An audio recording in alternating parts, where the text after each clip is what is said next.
Welcome back to Gear Up Windows YouTube channel. In this video, we will guide you on how to reset audio settings to defaults on Windows 11. For that, you can use three methods and I will show you all these methods and you can apply any. So let me start without any delay. First one is Settings app and next one is again Settings app and last one is through Device Manager. So when we talk about first step, then you need to right click on this one start button and select here settings. To open this settings app on your PC, then select system in the left side. On the right, click on this one sound, then scroll down and click on this one volume mixer. Here you will find under apps reset sound devices and volumes for all apps to recommended defaults. Click on this one reset button.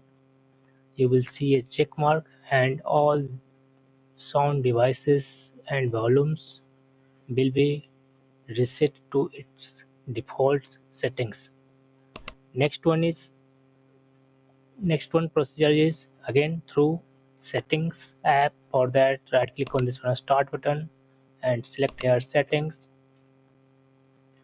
then select system in the left. On the right, click on sound.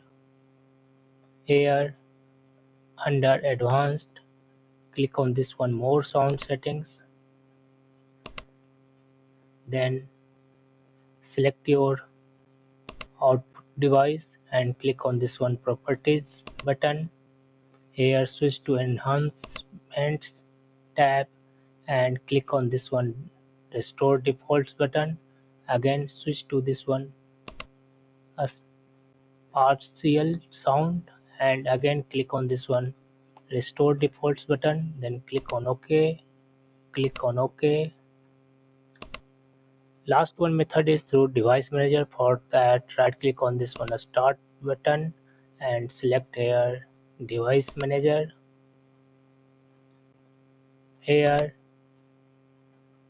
click on this one sound, video and games controller and select your audio device.